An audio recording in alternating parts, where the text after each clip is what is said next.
Hi friends, ఈరోజు మనం తయారు చేయే రెసిపీ చింతకాయతో పప్పుచారు. ఫ్రెండ్స్, చింతకాయతో పప్పుచారు చాలా బాగుంటుంది ఫ్రెండ్స్. ముందుగా కందిపప్పును కుక్కర్లో వేసి ఉడికించుకోవాలి.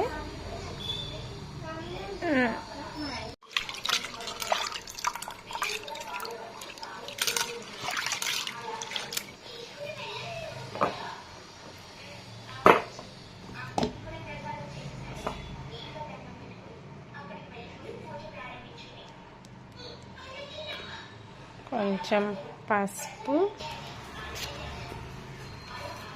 కొంచెం కల్లు వేసి మెత్తగా ఉడికించుకోవాలి ఫ్రెండ్స్. చింతకాయలు వాటర్లో వేసి ఉడికించుకోవాలి ఫ్రెండ్స్.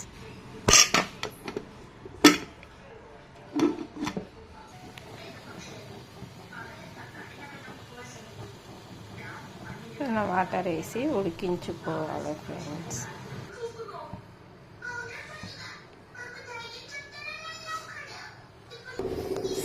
చింతకాయ సాంబార్కి కావాల్సిన పదార్థాలు: పచ్చిమిర్చి, ఉల్లిగడ్డ, క్యారెట్, టమాటో, కొత్తిమీర, కరివేపాకు, తాల్పులకు ఎండుమిర్చి, వెల్లుల్లి, ఆవాలు, జీలకర్ర, కారం, తగినంత ఉప్పు, కాస్త పసుపు. ఇప్పుడు ఇలా చింతకాయలను ఉడకబెట్టుకొని దీన్ని రసం తీసుకొని పెట్టుకోవాలి. ముందుగా బగోని పెట్టుకొని కాస్త ఆయిల్ పోసుకోవాలి.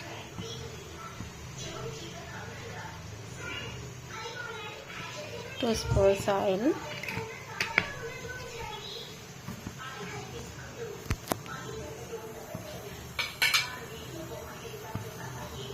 ఆ తర్వాత ఆవాలు, జీలకర్ర, ఎండుమిర్చి, వెల్లుల్లి వేసుకోవాలి. అంటే తాలింపు వేగుతున్నప్పుడు చింతకాయని రసం తీసి పక్కన పెట్టుకోవాలి. ఇలా తాలింపు అయ్యాక ముందుగా కట్ చేసుకున్న ఉల్లిపాయలు, పచ్చిమిర్చి, కరివేపాకు వేసుకోవాలి.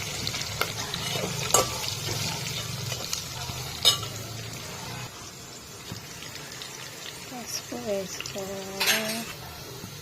కట్ చేసి ఉంచుకున్న క్యారెట్ కూడా వేసుకోవాలి.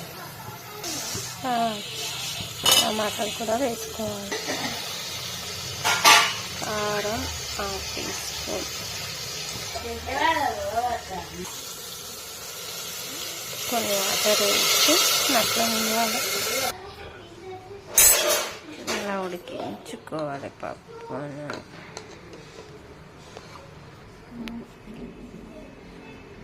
ఇలా రుద్దాలి ఫ్రెండ్స్.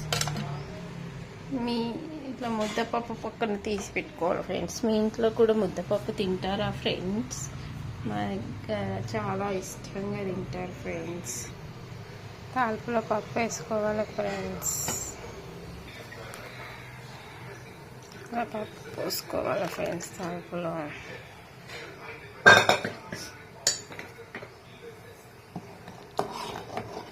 పప్పు కాస్త మరిగిన తర్వాత ముందుగా చింతకాయతో తీసి పెట్టుకున్న రసాన్ని వేసుకోవాలి ఫ్రెండ్స్.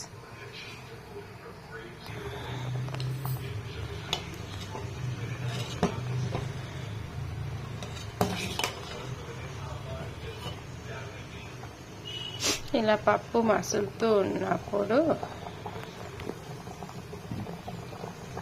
ముందుగా రెడీ చేసి పెట్టుకున్న చింతకాయ రసం వేసుకోవాలి ఫ్రెండ్స్.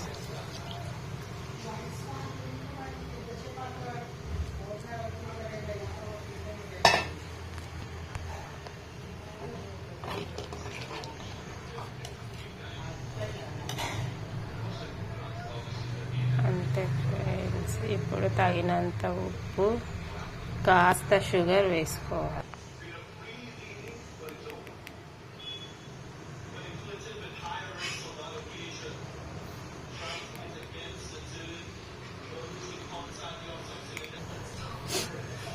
కాస్త షుగర్ కూడా వేసుకోవాలి ఫ్రెండ్స్. అంతే ఫ్రెండ్స్, ఇక వేడి వేడి అంతే ఫ్రెండ్స్, వేడి వేడి చింతకాయ పప్పుచారు రెడీ. పప్పుచారు ఇది ఇలా కాస్త మసిలిన తర్వాత దించేసుకొని అన్నంలో తింటే చాలా బాగుంటుంది ఫ్రెండ్స్. మీరు కూడా ట్రై చేయండి ఫ్రెండ్స్. ఎలా ఉందో కామెంట్ చేయండి ఫ్రెండ్స్. Bye friends. ఈరోజు మా ఇంట్లో చింతకాయ పప్పుచారు.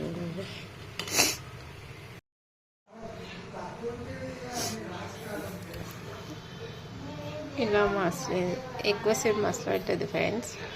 కాసేపు 2 minutes 3 minutes మసలిస్తే చాలు. చింతకాయలు దొరికినప్పుడు చింతకాయ సాంబార్ సూపర్గా ఉంటుంది ఫ్రెండ్స్.